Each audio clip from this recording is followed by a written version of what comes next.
네, 우리가 이제 화요일 5월 6일입니다. 5월 6일 네, 대체 공휴일이어서 동영상 강의로 대체 공휴일이니까 동영상 강의로 대체를 하고 5월 7일에 수요일입니다. 5월 7일 수요일에 남은 이야기들을 좀 마저 하도록 하겠습니다. 7장의 첫 번째 이야기는 퍼블릭 팔러시를 어떻게 평가할 것인가에 대한 이야기인데, 퍼블릭 팔러시는 그냥 정부의 정책이라고 번역하시면 돼요. 뭐 공공 정책이라고 해도 되는데 그냥 이건 뭐 정부의 정책입니다. 정부의 정책을 평가하는 이제 두 가지 방법을 여기서 소개할 텐데, 우선 첫 번째 방법은 실증적 정책 분석이라고 하는 것이 있고, 두 번째 방법은 규범적 정책 분석이라고 하는 것이 있습니다. 그래서 실증적이라고 하는 말은 이제 파지티브라고 하는 영어 단어를 이제 실증적이라고 번역한 것이고, 노모티브라고 하는 단어를 규범적이라고 번역을 했습니다. 물론 우리가 경제학에서 실증이라고 하는 단어를 두 가지 정도로 사용하는데, 지금 제가 소개하는 파지티브 어널리시스에서의 실증이라고 하는 의미로 사용할 때가 있고, 그 다음에 여러분들이 나중에 계량경제학이라든가 또는 뭐 이낙연 교수님이 강의하시는 그 데이터 분석 관련된 그 과목들을 듣게 되면 실제로 경제 데이터들을 가지고 무엇인가 의미 있는 분석을 해야 되는데, 그러한 자료 분석을 우리가 보통 실증 분석이라고 합니다. 그래서 여기서의 실증은 영어로 empirical이라고 하고요. CAL이죠. 그래서 계량 경제학이나 데이터 분석에서 이야기하는, 뭐 통계에서 이야기하는 실증 분석은 empirical analysis라고 하고, 지금 이제 여기서 제가 소개하는 경제 정책을 분석하는 첫 번째 방법은 이제 positive analysis라고 하는 의미로 실증 분석 혹은 뭐 실증적 정책 분석 이렇게 얘기합니다. 우선 어떤 경제 정책에 찬성하는 사람들도 있고 반대하는 사람들도 있습니다. 제가 사실 오늘이죠. 그 지난 강의 때 최저임금이 도입되면 위너가 생기고 루저도 생긴다, 이런 이야기를 했었습니다. 위너도 있고 루저도 발생하죠.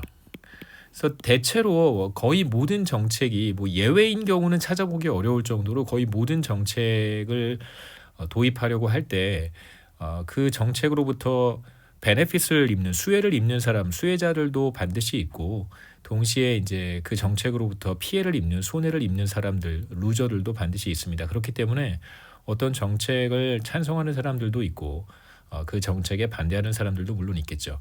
그래서 찬반 논쟁은 대부분의 경제 정책은 사실 불가피합니다. 예를 들어서 최저임금을 인상해야 할까 말까에 대한 논쟁도 뭐 매해마다 우리가 경험하고 있고, 휘발유에 대한 세금을 이제 우리가 유류세라고 하거든요. 리터당 475원 부과가 됩니다.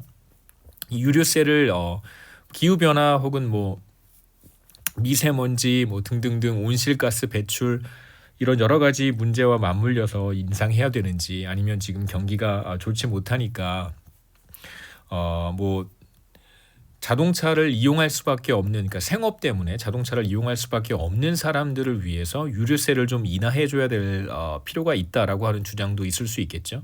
그래서 인상해야 되는지 아니면 혹은 뭐 인하해야 되는지, 이러한 것도 중요한 논쟁이 될 수 있고, 무상교육을 우리가 시행하고 있습니다. 사실상 뭐 초등학교, 중학교 정도까지는, 물론 고등학교까지 대체로 다 의무교육이어서 거의 무상교육이기는 하지만, 사실 뭐 중학교나 고등학교 같은 경우에는 100% 무상교육은 아니죠. 일부 그 학부모가 일부의 비용을, 뭐 많지는 않지만 어느 정도의 비용을 부담하고 있습니다. 만약에 무상교육을 확대해야 된다면 어디까지 확대해야 될까? 대학 교육까지 확대해야 될까? 뭐 그런 논쟁도 충분히 가능하겠죠.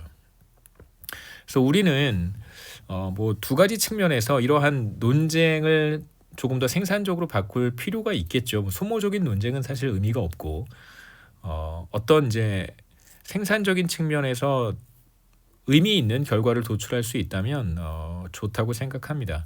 그래서 첫 번째 실증적 정책 분석을 소개하고 두 번째 규범적 정책 분석을 보도록 하죠. 첫 번째 실증적 분석 파지티브 어널리시스라고 하는 것은 어떠한 정책을 도입하면 어떤 일이 생길까를 객관적으로 분석하는 것입니다. 뭐 그러기 위해서 이제 우리가 주로 사용했던 지금까지 사용했던 경제 모형이 하나 있는데 그게 바로 수요 공급 모형이죠. 그래서 보통 실증 분석을 할 때는 그러니까 실증적 분석을 할 때에는 경제 모형이라든가 어떤 이론을 기초로 해서 작업을 합니다. 그러니까 뭐 수요 공급 모형 혹은 수요 공급 이론이라고 할 수 있겠죠. 이런 것들을 사용을 해서 어떠한 정책이 도입된다면 무슨 일이 생길까에 대한 그 결과를 객관적으로 찾는 것입니다. 그래서 실증적 분석이라고 하는 것은 어떤 결과가 발생할지 객관적으로 분석하고 예측하는 것이다 이렇게 얘기할 수 있습니다. 여기서 중요한 단어 하나를 꼽자면 객관적. 그래서 뭐 그게 뭐 어떤 수학의 공식으로 이루어진 모형이 될 수도 있고 또는 그림으로 이루어진 모형이 될 수도 있고 또는 뭐 단순히 말로 로직으로 이루어진 어떤 뭐 논리 구조가 될 수도 있겠죠. 예를 들어서 우리가 최저임금 인상에 대한 실증적 분석 파지티브 어널리시스를 한다고 했을 때 뭐 이렇게 이런 과정으로 해볼 수 있겠죠. 우선 어떤 이제 분석의 틀을 채택을 해야 됩니다.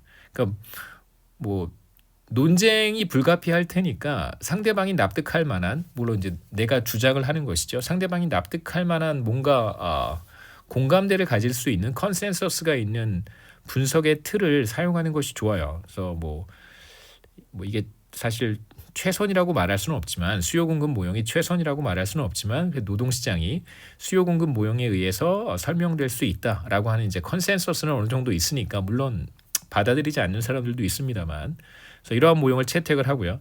그래서 최저임금이 인상된다면 우리는 뭐 제가 소개했던 수요 공급 모형보다 훨씬 더 정교한 모형이라고 한번 해보죠. 그러면 최저임금이 예를 들어서 뭐 한 500원에서 700원 정도 인상된다면 임금 인상으로부터 베네핏을 얻는 사람들이 있을 거예요. 물론 일자리를 잃는 사람들도 있겠지만 계속해서 일을 하는 사람들은 전보다 더 높은 임금을 받게 될 테니까 높은 최저임금을 받게 될 테니까 얼마나 많은 사람들이 임금 상승의 수혜를 받게 되는지를 우리가 충분히 예상할 수 있을 것이고 매우 정교한 모형을 가지고 있다면 반대로 최저임금이 인상된다면 얼마나 많은 사람들이 일자리를 잃게 될지 또 예상해 볼 수 있습니다. 그래서 이러한 예측치, 임금 인상의 수혜를 받는 사람들의 숫자를 예상한다든가 또는 일자리를 잃게 되는 사람들의 숫자를 예상한다든가 하는 것들은 이건 사실 주관적이라기보다는 객관적인 사실이겠죠. 그래서 다시 한번 강조하면 실증적 분석이라고 하는 것은 결과를 가능한 객관적으로 분석하는 것입니다. 그래서 이것에 대한 반박을 할 수 있다면 맞다 틀리다로 반박할 수 있겠죠. 그 분석이 맞다, 그 분석이 틀렸다 이렇게 얘기해 볼 수 있겠죠. 뭐 예를 들면 계산이 맞다 틀렸다 이렇게 얘기하는 것처럼 이렇게 얘기할 수 있습니다. 두 번째 분석 방법은 규범적 분석이라고 할 수 있는데 규범적 분석의 중요한 특징은 이제 가치 판단이라고 하는 거예요. 주관적 가치 판단입니다. 그래서 어떤 정책을 채택해야 더 좋은 결과를 얻을 수 있을까? 더 좋은 결과. 사실 이게 더 좋다, 저게 더 좋다라고 하는 것은 그걸 주장하는 사람의 가치 판단에 따라 달라지겠죠. 그래서 규범적 분석이란 주관적인 가치 판단에 따라서 어떤 결과가 도출되어야 하는지를 분석하는 것이다 이렇게 얘기할 수 있습니다. 주관적 가치 판단이 여기에서는 중요하겠죠. 그래서 규범적 분석의 결과를 가지고는 이게 맞다 틀리다 이렇게 얘기할 수 없습니다. 이건 맞다 틀리다의 문제는 아니죠. 왜냐하면 가치 판단의 문제니까 맞다 틀리다로 판단할 수 없습니다.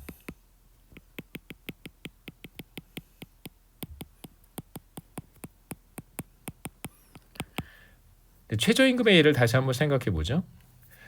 규범적 분석이라고 하는 것은 예를 들면 어떤 거냐면 우리는 혜택을 받는 사람들과 손해를 입는 사람들을 어느 정도 이제 파악할 수 있어요.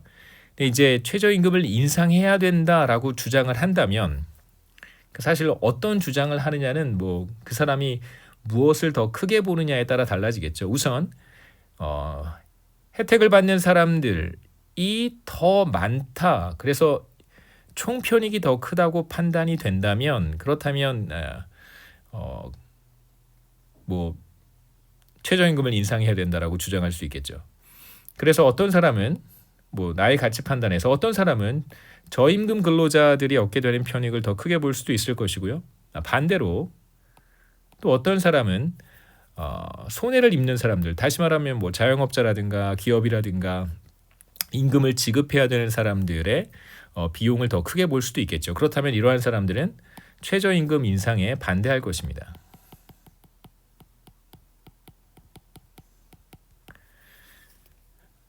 또는 같은 맥락에서 최저임금 인상에 반대하는 사람들은 뭐 최저임금 인상으로 인해서 일자리를 잃어버리는 사람들의 어떤 고통이라든가 그 사람들이 겪게 되는 경제적 비용을 더 크게 볼 수도 있겠죠. 그래서 사실 우리가 경제학 원론이라든가 뭐 나중에 여러분들이 다양한 경제 과목을 수강하게 되면 대체로 그 경제학의 어떤 바운더리에서 수행하는 다양한 분석들은 규범적 분석은 거의 없고 대체로 실증적 분석이라고 얘기할 수 있습니다. 경제학의 대부분의 그 분석은 실증적 분석이에요. 우리가 지금부터 여러분이 졸업할 때까지 보게 되는 다양한 분석은 대체로 실증적 분석입니다.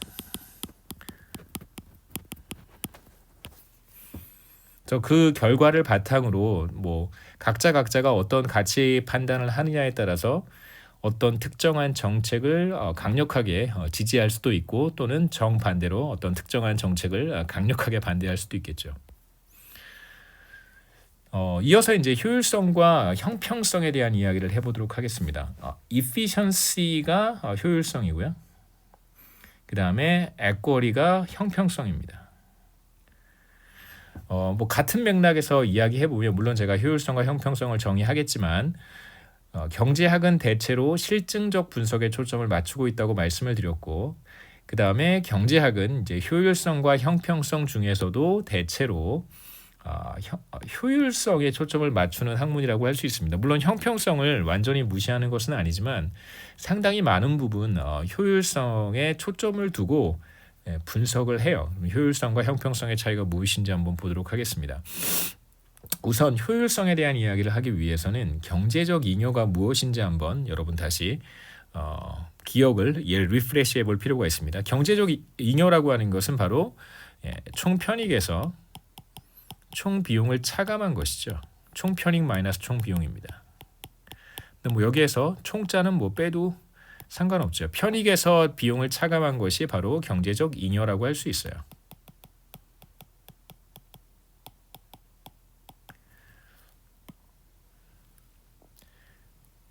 이제 효율성은 바로 이 경제적 잉여를 가지고 이야기하는 것입니다. 한번 보시죠. 두 가지 정책이 있어요. 정책 A, 팔러시 A와 팔러시 B가 있다고 한번 해보죠. 정책 A의 경제적 잉여가 정책 B의 경제적 잉여보다 더 크다고 해보죠. 정책 A를 시행했을 때 뭐 발생하는 경제적 잉여가 정책 B를 시행했을 때 발생하는 경제적 잉여보다 더 크다면 그러면 이제 우리는 정책 A가 더 좋다고 얘기할 수 있을 거예요. 근데 좋다의 기준이 바로 효율성입니다. 그래서 경제적 잉여가 더 크다라고 한다면 우리는 여기에서 이렇게 얘기하죠. 정책 A가 정책 B보다 더 효율적이다. more efficient하다고 얘기합니다. 이게 바로 우리가 보통 이야기하는 경제학에서 이야기하는 더 좋다라고 하는 것의 의미예요. 그러니까 무엇이 더 좋다라고 하는 것은 사실 주관적인 표현이기는 하잖아요. 나는 이게 더 좋아, 뭐 나는 저게 더 좋아 이렇게 얘기하는 것은 사실 일상적인 대화에서는 상당한 주관성을 갖는 표현이긴 하지만 경제학에서 무엇이 더 좋다라고 얘기했을 때는 대체로 효율성을 기초로 얘기를 합니다. 더 효율적이기 때문에 더 좋다 이렇게 얘기할 수 있어요. 그래서 효율성, economic efficiency라고 하는 것은 경제적 잉여가 클수록 더 효율적이다라고 말을 합니다. 그래서 뭐 상대적으로 편익이 더 크거나 혹은 상대적으로 비용이 더 작다면 그렇다면 그게 더 효율적이다라고 얘기할 수 있겠죠. 그 다음에 이제 경제적 잉여, 서플러스가 극대화되었을 때, 그렇죠? 경제적 잉여가 극대화되었을 때 우리는 효율적인 자원 배분이 달성되었다라고 말을 합니다.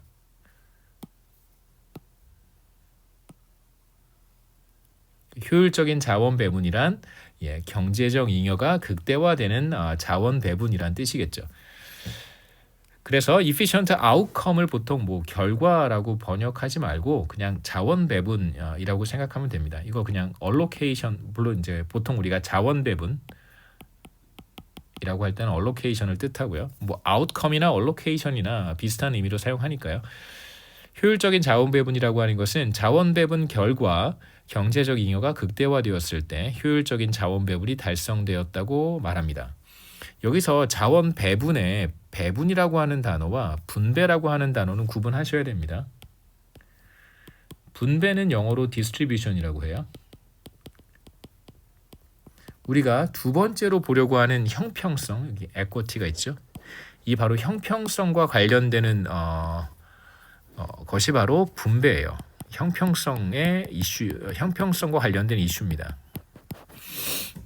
그래서 분배와 누가 얼마만큼 가지고 있느냐, 얼마나 많이 가지고 있느냐, 누가 얼마만큼 적게 가지고 있느냐, 뭐 소유의 개념이 될 수도 있고, 뭐 여러 가지 의미로 이제 우리가 분배라고 하는 단어를 사용을 하는데 그 분배와 여기서 얘기하는 배분과는 다른 의미입니다.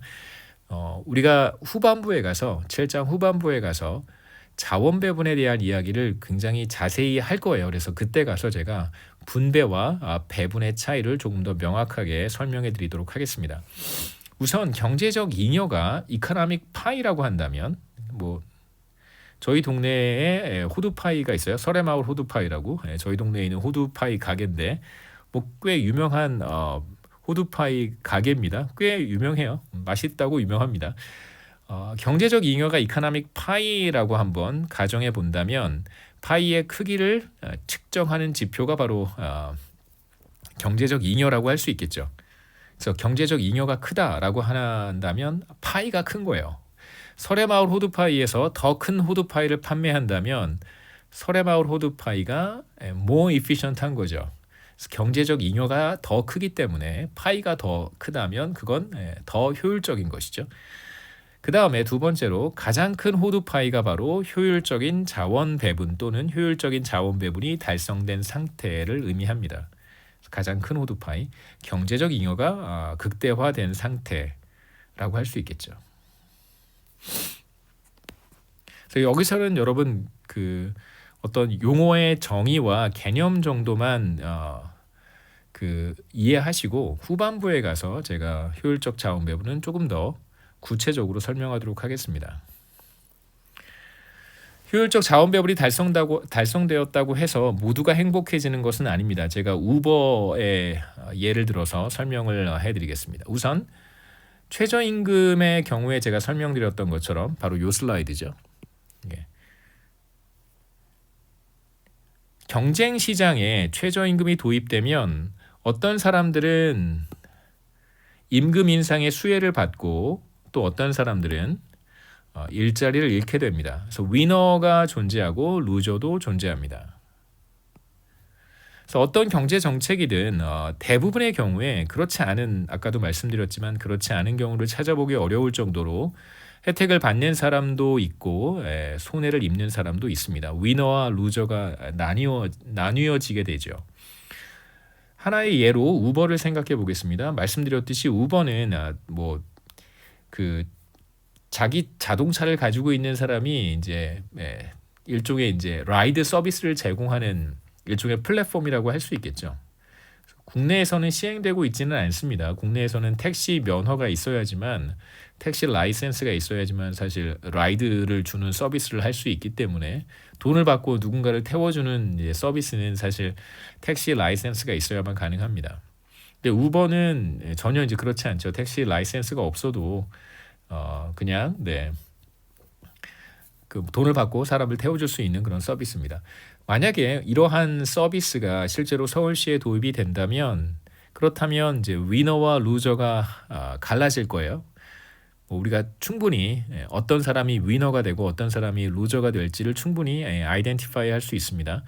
서울시의 우버 서비스가 도입된다면 택시를 이용하는 사람들이 라이드가 필요한 사람이겠죠. 뭐 대중교통이 아니라 택시와 같은 이런 이제 굉장히 퍼스널 라이드를 필요로 하는 사람들은 이제 위너가 될 거예요.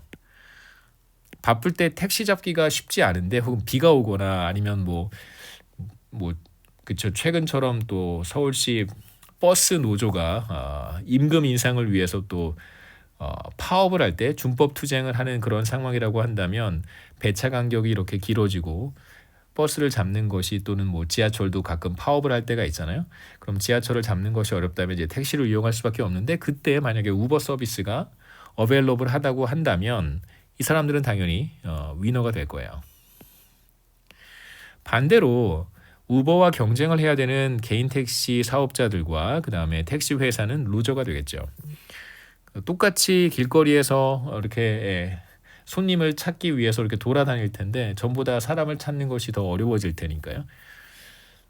택시 이용자들의 편익이 개인 택시 기사들과 이용자들이 위너가 될 것이고 그 다음에 개인 택시 기사들과 택시 회사 루저가 되겠죠. 이 사람들의 손실보다 크다면 결국은 우리는 이 정책으로부터 0보다 큰 경제적 잉여를 만들어낼 수 있는 것입니다. 그러니까 뭐 누군가는 이득을 보고 누군가는 손해를 보지만 택시 이용자들이 얻는 편익이 손실보다 훨씬 더 크다고 한다면 그럼 당연히 이 정책 우버 서비스를 도입하는 것은 경제적 잉여를 늘리는 것이 될 수 있어요. 더 효율적이라고 할 수 있습니다. 뭐 그렇다고 한번 해보죠. 더 효율적이겠죠. 우버 서비스가 없는 상태보다 우버 서비스가 있는 상태가 더 효율적이라고 할 수 있습니다. 그렇다고 해서 위너와 루저가 사라지는 것은 아니죠. 우리는 보다 더 효율적인 자원 배분을 달성할 수 있어요. 우버 서비스를 도입함으로 해서. 그렇다고 하더라도 여전히 루저는 사라지지 않기 때문에 모든 사람을 행복하게 만들 수는 없습니다. 누군가는 불행해지는 것이죠. 하지만 모두를 행복하게 만들 수 있는 방법은 있습니다. 방법은 있어요. 그래서 어떤 방법을 생각해 볼 수 있냐면 우버 서비스를 도입해서 수혜를 입는 사람들한테 그 세금을 조금씩 받는 것이죠. 그래서 그 세금을 모아가지고 손해를 입는 사람들한테 보상을 해주면 그 손실을 완전히 메꿀 수 있습니다. 왜냐하면 위너들이 얻는 편익이 총 편익이 루저들이 입게 되는 손실보다 비용보다 훨씬 더 크기 때문에 이 사람들이 얻는 비용을 완전히 메이크업할 수 있을 만큼의 세금을 이렇게 띄어서 가지고 오면 되겠죠. 그러면 수혜를 입는 사람들은 물론 전보다는 그 편익이 줄어들겠죠. 세금을 내야 되니까. 그렇다고 하더라도 여전히 총 편익이 총 비용보다 크기 때문에 조금이나마 행복감을 느낄 거예요. 우버 서비스가 도입됐을 때. 그게 기본적인 아이디어입니다. 경제적 잉여가 늘어나기 때문에 위너들이 조금씩 돈을 모아서 루저들의 손해를 보상한다면 손실을 완전히 메꿀 수 있습니다. 이렇게 해보자는 것이죠. 서울시에 우버 서비스를 도입했더니 경제적 잉여가 증가하게 돼요. 그러면 우버 기사들과 우버 기사들은 돈을 버는 사람들이죠. 위너들이라고 할 수 있습니다. 이용자들로부터 약간의 세금을 받습니다. 그리고 그 세금을 손실을 입는 개인 택시 기사들과 택시 회사에게 보조금의 형태로 지급하면 되겠죠. 보상해 주는 것입니다. 피해 보상, 손실 보상. 그래서 이런 측면에서 사실 우리는 모두 다 행복해질 수 있는 방법은 찾을 수 있는데 현실적으로 이렇게 할 수 있겠는가? 그러니까 누가 얼마만큼의 손실을 입는지를 정확히 판단하는 것이 쉽지는 않습니다. 개인 택시 기사들과 택시 회사에게 보조금을 지급해서 손실을 완전히 보상할 수 있다고 했지만 각자가 어느 정도의 손실을 입는지 파악하는 것은 되게 어려워요. 각자 입는 손실도 다 다를 것이고 손실의 정도를 측정하는 것이 실제로 쉽지는 않습니다.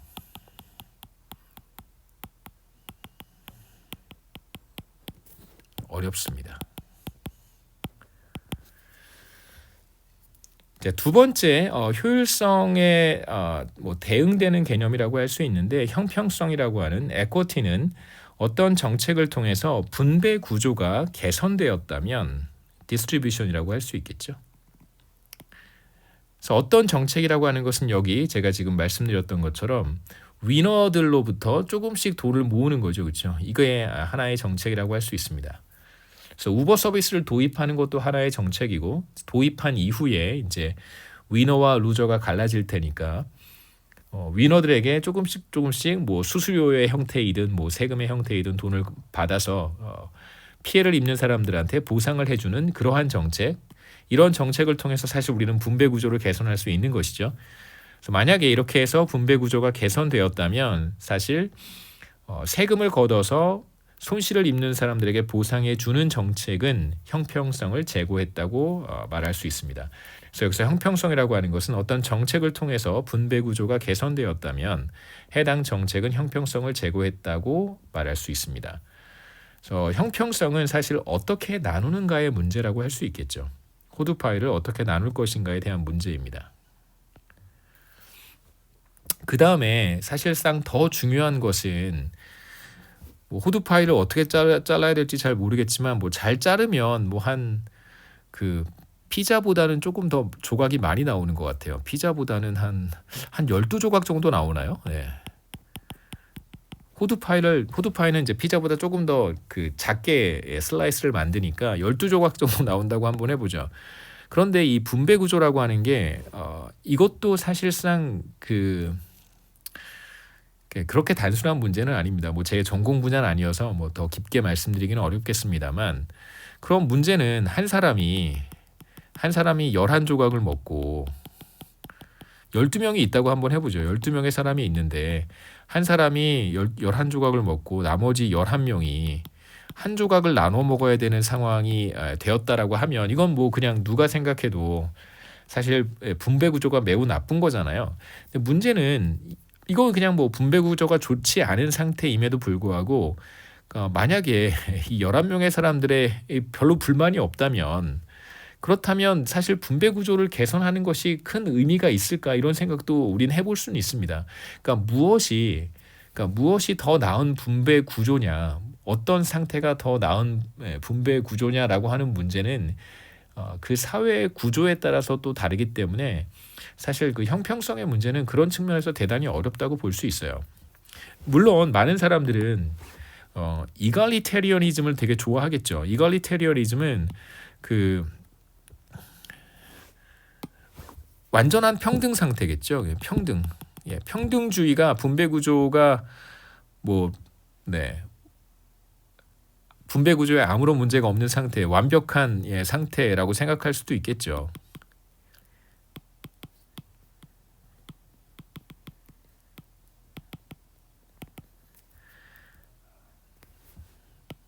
근데 사실 이러한 상태는 우리가 인간사에서 이러한 상태를 달성해 본 적은 없죠. 그래서 뭐 12조각을 12명이 12조각을 하나씩 먹을 수 있다면 뭐 그건 사실 가장 이상적인 상태인데, 뭐 가족들끼리 뭐 아니면 친구들끼리 뭐 그냥 뭐 동호회라든가 소규모 모임에서는 사실 가능하죠. 뭐 똑같이 나눠 먹는 거 가능합니다. 그런데 지금 우리가 보는 세상은 한 국가 경제 전체인 거잖아요. 적어도 어떤 지역 사회. 그렇기 때문에 사실 형평성이라고 하는 것은 이제 주관적 판단이 개입되지 않을 수가 없고, 그 다음에 어떤 것이 어떻게 분배 구조를 개선하느냐라고 하는 문제도 사실 그렇게 쉬운 문제는 아닙니다. 그래서 이제 처음에 말씀드렸던 것처럼 이제 우리가 하는 경제학과에서 우리가 다루게 되는 많은 문제들은 대체로 실증적 분석이고, 그리고 효율성을 근거로 해서 이것이 더 좋은 정책이다라고 판단을 합니다. 그래서 뭐 규범적 분석이라든가 형평성의 문제는 이제 사실상 여러분들의 가치 판단이라든가 여러분의 가치관에 따라서 결정되어야 될 문제고요. 그다음에 좀 더 큰 틀에서 본다면 이제 정치적인 문제로 해결해 가야 될 사안이 될 수 있겠죠.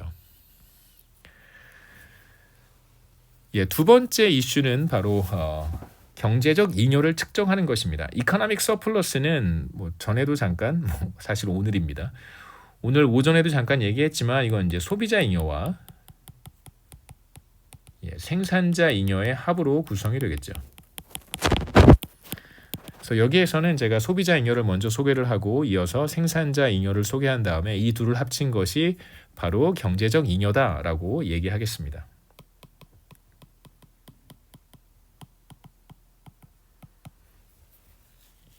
아까도 얘기했듯이 자원 배분의 효율성은 바로 경제적 잉여를 가지고 얘기하는 거예요.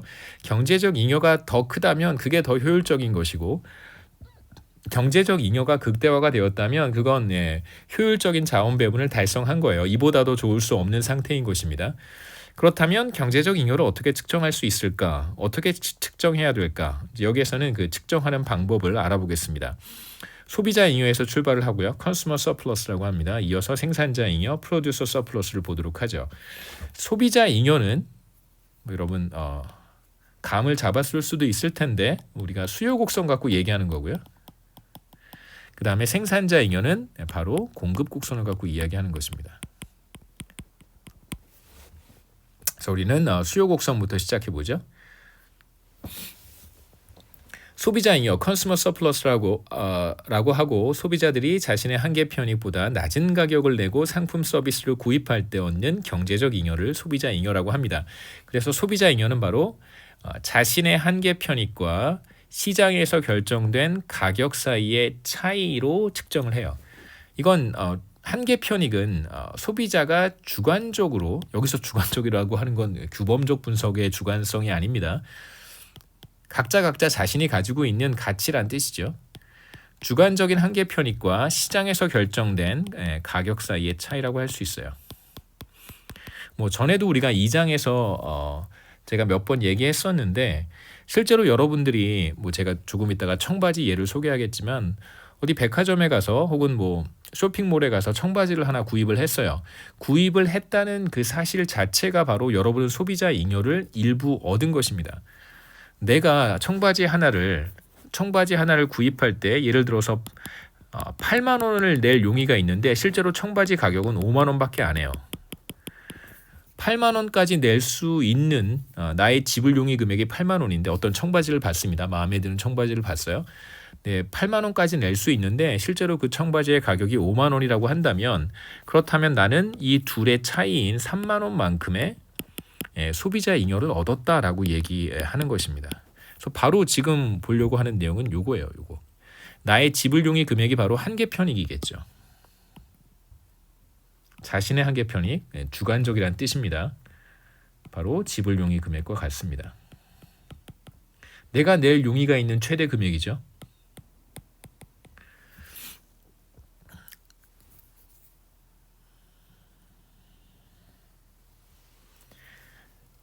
네, 우리 예를 하나 생각해 보겠습니다. 청바지를 사기 위해 쇼핑몰에 갔어요. A&F, 에버크롬비 앤 피치입니다. A&F에서 마음에 드는 완벽한 청바지를 찾았어요. 근데 가격표가 떨어져 있어서 가격을 도대체 알 수가 없습니다. 직원에게 가격을 물어보기 전에 이제 혼자 생각을 해보는 거죠. 이게 한 $80면 내가 살 것 같은데 $80보다 비싸면 다른 데 가야지. 이런 생각을 한번 해봤다고 해보죠. $80보다 비싸면 안 사겠다라는 말은 $80까지는 낼 수 있다는 말과 같습니다. 그래서 나의 지불 용의 금액이 willingness to pay라고 하죠. willingness to pay가 $80다 이런 뜻입니다. 또는 이 바지를 내가 샀을 때 내가 추가로 얻는 편익이 $80다 라고 하는 말과도 같죠.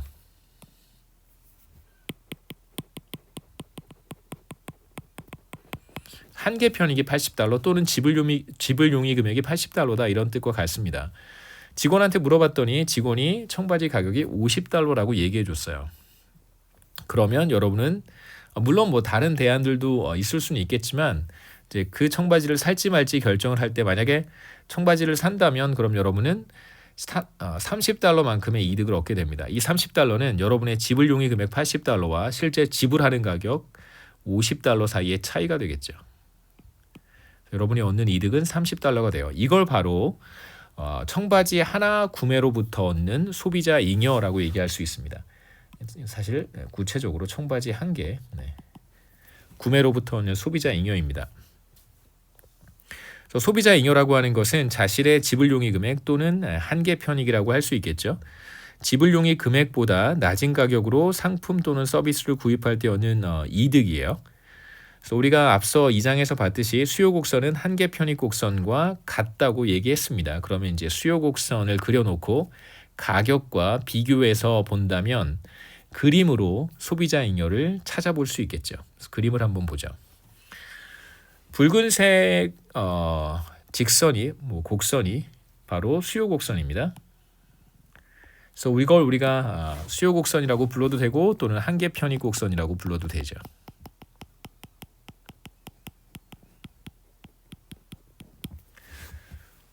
그래서 참고로 이건 이제 조금 여러 가지 방식으로 해석할 수 있는데 제가 밑에다가 이렇게 작은 글씨로 적어놨습니다.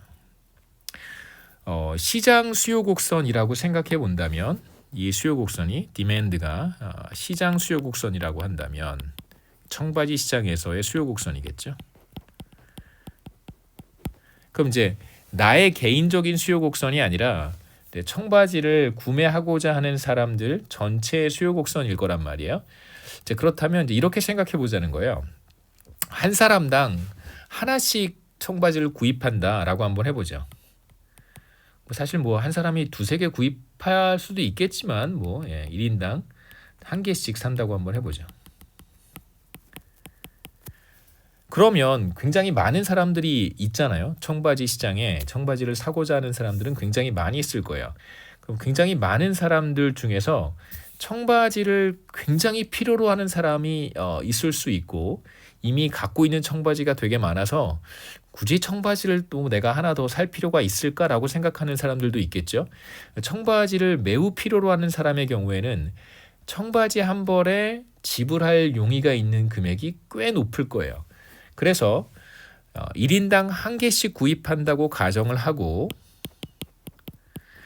지불 용의 금액이 사람마다 다 다를 텐데 지불 용의 금액이 가장 높은 사람이 여기 맨 앞에 있다고 생각을 하고요. 그 다음에 지불 용의 금액이 낮은 사람이 그 다음 쭉 이렇게 사람들이 줄을 서 있다고 생각해 보세요. 그래서 여기 마지막에 있는 사람이 바로 지불 용의 금액이 가장 낮은 사람이라고 한번 생각해 보죠. 청바지를 구매하고자 하는 사람들을 지불 용의 금액이 가장 높은 사람부터 가장 낮은 사람 순서대로 줄을 세웠다라고 생각하면 도움이 됩니다.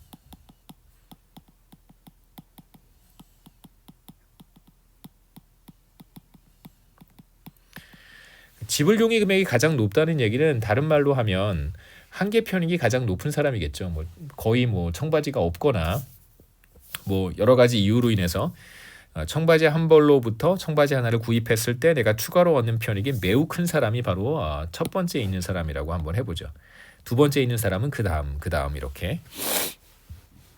지금 여러분은 누구냐면 바로 여기 있는 사람입니다. 바로 이 사람이에요. 그래서 에버크럼비 앤 피치에 들어가서 청바지를 딱 봤어요. 그래서 여러분의 지불 용의 금액은 바로 $80입니다.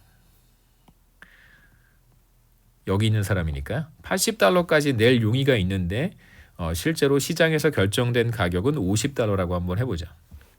그래서 이게 바로 시장에서 결정된 가격입니다.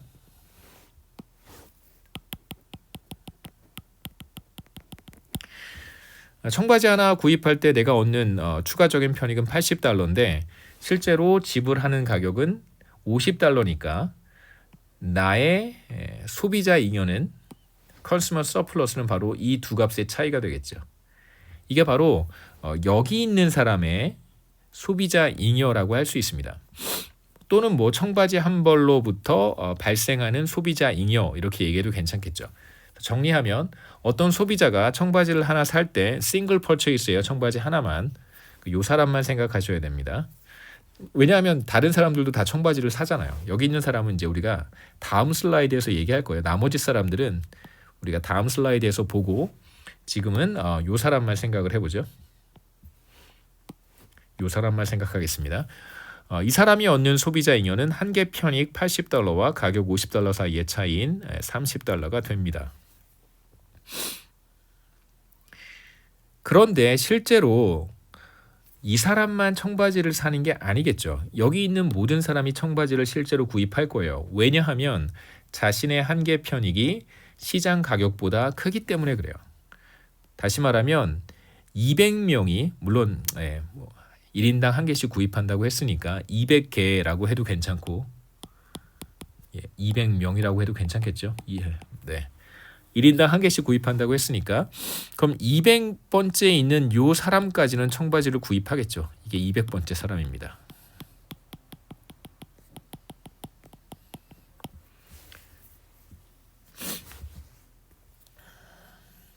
자, 모든 사람들의 소비자 잉여를 더할 수 있을 거예요.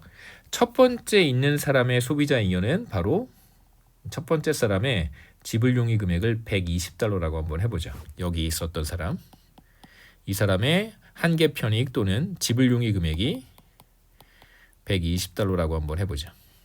그러면 첫 번째 사람의 소비자 잉여는 물론 첫 번째 사람도 청바지를 하나만 구입합니다. 뭐 그렇다라고 가정을 했으니까요. 여러분들이 이해하기 쉽게 제가 그냥 가정을 한 것이지 이걸 뭐 조금 더 플렉서블하게 스토리를 조금 바꿔도 상관없습니다. 첫 번째 사람의 소비자 잉여는 바로 70달러가 되겠죠. 120달러 마이너스 시장 가격인 70달러가 첫 번째 사람의 한 개 편익이 될 것이고 두 번째 사람은 바로 그 옆에 바짝 붙어 있다고 한번 해보죠. 이런 식으로 쭉 붙어 있다고 해보죠. 그럼 마찬가지로 그 다음 소비자 잉여 계산할 수 있고 그 다음 사람의 소비자 잉여도 계산할 수 있고요. 그 다음에 쭉 다 계산하면 되겠죠.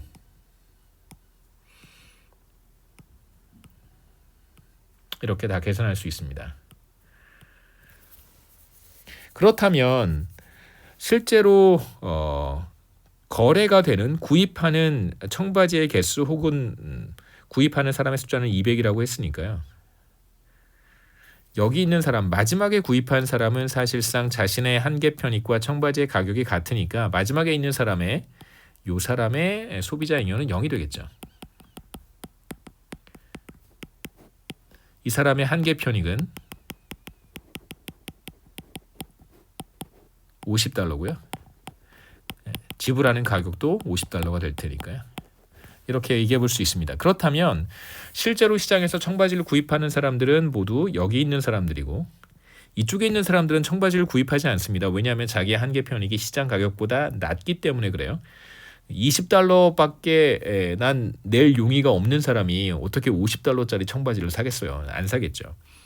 여기 있는 사람들만 청바지를 구입하게 되고 그러면 실제로 청바지를 구입하는 사람들의 소비자 잉여를 다 더해보면 바로 그림에서 이 붉은색 삼각형의 면적과 같아질 거예요. 이게 바로 실제로 구입하는 모든 사람들의 소비자 잉여라고 할 수 있습니다.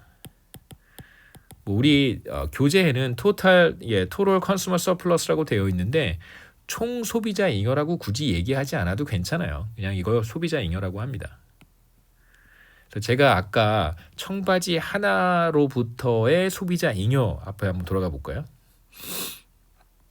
그래서 single purchase라고 이제 강조했던 것은 하나로부터 얻는 소비자 잉여와 모든 소비자 잉여를 구분하기 위해서 앞에서 그렇게 강조해서 얘기했던 거고요. 이걸 그냥 우리가 소비자 잉여라고 합니다. 토럴이란 말은 빼도 괜찮아요. 그래서 소비자 잉여는 수요 곡선 아래의 삼각형의 면적으로 계산할 수 있습니다. 참고로 수요 곡선이 직선의 형태라고 한다면 그럼 진짜 삼각형이 되겠죠. 이렇게 수요 곡선이 정말로 직선이라고 한다면 얘가 이런 곡선의 형태가 아니라 그렇죠? 이런 곡선의 형태가 아니라 실제로 직선이라고 한다면 얘는 정말로 삼각형이 돼요. 얘는 직각삼각형이 되죠. 그러면 우리는 이 그림에 모든 정보가 들어있기 때문에 소비자 잉여를 계산할 수 있습니다. 삼각형이니까 얘 곱하기 얘 하면 되겠죠. 200 곱하기 물론 나누기 2 해야 됩니다. 200 곱하기 70달러 그 다음에 곱하기 0.5 하면 되겠죠. 그래서 200 곱하기 70달러 곱하기 2분의 1 하면 우리는 소비자 잉여를 계산할 수 있습니다. 7,000달러가 돼요. 그래서 소비자 잉여는 7,000달러와 같습니다.